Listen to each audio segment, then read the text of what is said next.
how would a king be treated? How would a king be treated? If you were to think of a king, if you were to think of a queen, or let's go beyond that. Let's think of a child of God. How would that person be treated? Where would they be born? How would they be loved? Would they have a people? Would they be received by people? Would they be embraced by people? And would they have a family? Would they have maybe a partner, a spouse, and maybe some children? What do we think? Yes. Some ideas. Yes? Yeah. Right? Born in a nice country. Born in a nice country. With lots of comfortable things. Anything nice. that they wanted. Mm. People would love them, and yeah. I agree with Rihanna. Anybody else? Lots of nodding heads. Yeah. You have teachers like taking care of and nurturing his childhood as well. Right. Sure. No, I was going to say that perhaps we could see True Father as a king, but he wasn't necessarily born in the right environment that we're talking about at least. So perhaps the first bullet point doesn't really matter that much, but the last three, I agree that they do matter quite a lot. I think he would be loved, he would have a people, and he would have a family. Yeah. I agree with you as well. Now,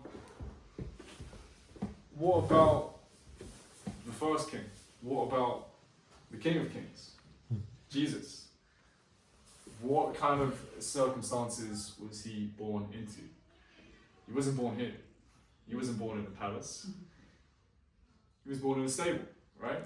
He was born in a stable. He was born probably amongst the hay with a couple of donkeys around, with maybe a bit of donkey poo in the stable. Probably smelled a little bit, let's be honest. A lot. And if we were to take the story literally, Mary and Joseph were looking for a son to birth Jesus. And the only place they could find was a stable. So it was like a last resort option.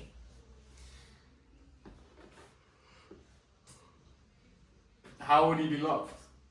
Would he have a mom and dad who really loved him and always took care of him? I should like to think so. But we got a couple bits from the Bible that maybe give us an insight to exactly the kind of relationship that he had with his mom and his dad. It is said through Luke 2:43 to 2:46 that after the festival was over, while his parents were returning home, the boy Jesus stayed behind in Jerusalem, but they were unaware of it. This is referring to the time when they went to the temple and they had left Jesus in the temple, and they themselves went home and were unaware of the fact that Jesus had not come with them. They had left Jesus in the temple and weren't even aware of it. After 3 days, they found him in the temple courts, sitting among the teachers, listening to them and asking them questions. When I have my little boy, my little son, I'm not going to just leave him in the temple for 3 days. I'm just not going to do that, right? And I think even with children, maybe he's done something bad. We do that, but clearly, I think any sensible parent who truly loves their child won't at any point just be unaware of the fact that they're not with them, right? Fair enough if they did it for a reason, but they were unaware of it. They genuinely didn't know that they had left Jesus in the temple. Would he have a people, right? Would he have a massive community of people who want to be with him, want to listen to him, want to attend him? Well, we know that Jesus had 12 disciples, but that's it. He had 12 disciples. Better than nothing, but for a king, for the Son of God, I don't think that's a real victory, right? And here we can see, right, in the time of Jesus, we had John the Baptist. And John the Baptist was really a respected man amongst the Jewish people. The Jewish people, the group of people who for many, many years were being prepared through X, Y, Z, different people, different figures, different historical events to first be people who believe in God, and second, receive the Messiah. They spoke about this so many times. They were waiting for the Messiah. And we had John the Baptist, a man who was respected by the Jewish people, who could have been a bridge between these Jewish people and Jesus. But when John was asked, John himself was asked, "Are you the Messiah?" And he confessed freely, "I am not the Messiah." And they asked John the Baptist, "Then who are you? Are you Elijah?" He said, "I am not." "Are you the prophet?" He answered, "No." John told them he was not the Messiah. But he didn't tell them that Jesus was the Messiah. He could have. He knew that was the case. Previous to this, John did testify that Jesus was the Messiah. He testified to Jesus. And in this moment where he had the perfect opportunity, he didn't do it. Now, would Jesus have a loving family? I think he would, right? An incredible wife and some incredible kids.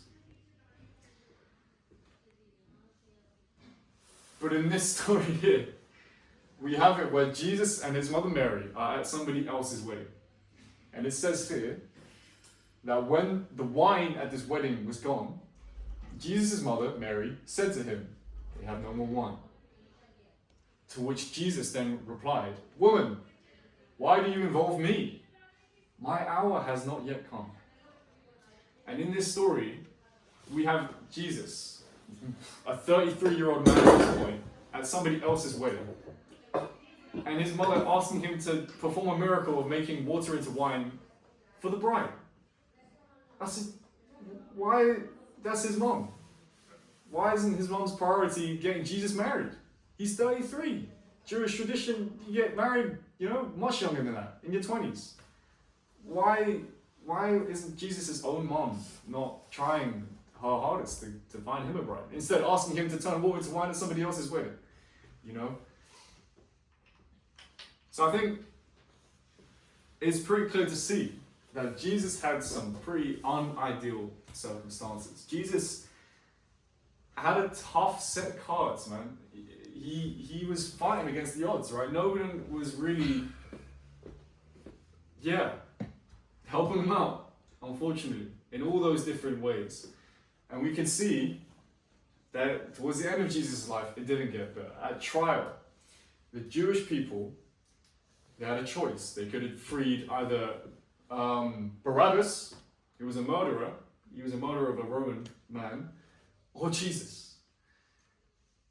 And in that situation, they chose Barabbas over Jesus. They chose a murderer over Jesus. And now, betrayal. Judas betrayed Jesus, right? We know that. For 10 silver pieces, I think it was. He betrayed Jesus. Jesus only had 12 disciples. And of those 12, one of them just straight out sold him out. And then when Peter, another one of his disciples, arguably his most important disciple, when he was, confronted by some Romans, and they asked him, "Do you know this man Jesus?" He denied Jesus 3 times. And then ultimately to crucifixion, right? Jesus went the way of the cross. Now, how would you feel? Let's make this real. How would you feel? How would you feel if you came into this world and you knew you had a mission, you knew you had a purpose, you knew you were meant to do something great, but it was all just taken away from you? It was just taken from you. You knew you were destined to build a rocket ship.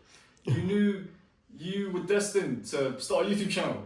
You knew you were destined to be a fantastic teacher. You knew you were destined to be a singer, teacher, media person, artist. You know what your destiny is. You know what you're meant to do. And it gets taken from you. You can't do that anymore. How would you feel in that situation? I would feel terrible. I would maybe feel a little bit angry. I would feel maybe a little bit angry, right? Who are these people? These Jewish people. I came to save you. and you're here barbarizing me. I came for you, and I'm sticking my neck out for you, and you're treating me this way. Now, if it were me, I would feel pretty upset. I would feel pretty angry. But despite all of this, he forgave, right? He forgave.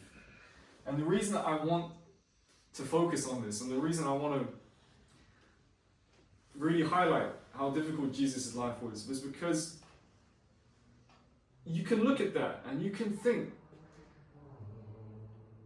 that you didn't amount to much. You could think that, but when you think that despite everything, despite all of the suffering, and how he knew what he was destined to be, he knew he was supposed to get married, he knew he was supposed to have children, he knew he was supposed to save the world, but he had to accept that he couldn't do that. And instead of hating the people who put him in that situation, he forgave them. You know, what a victory. What an incredible, victory for somebody to do that. We can look at True Father and we can feel happy for True Father because, he could have gone married, he could have met True Mother and he had a family.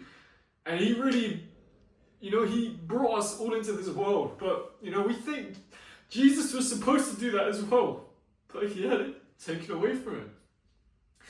And instead of being angry, he forgave. And I think that is arguably, a more significant victory. He couldn't even accomplish what he wanted to do. But he accepted it. And he never hated. And even to his death, even when he was put onto the cross, he didn't hate. And he said, Father, forgive them for they know not what they do. And that is a man that I will try to be like and love and give my attention to for as long as I live. And I think it's powerful. And I think it's important that we give Jesus the time of day that he deserves, and we think about that, and we really think of just how amazing a man that he was, and we don't just let him sit unrecognized in history. We are Moonies, we are proud unificationists who were brought into this world by Reverend Solomon Moon and True Father, True Father and True Mother. But on top of that as well, True Father wouldn't have been True Father if not for Jesus. Jesus told True Father everything. Well, anyway, he passed on his mission. So, that's it really. And to sum it up, Jesus was not a failure. He was a true victor, right? He was a true victor. So that is my segment finished. Thank you for listening. And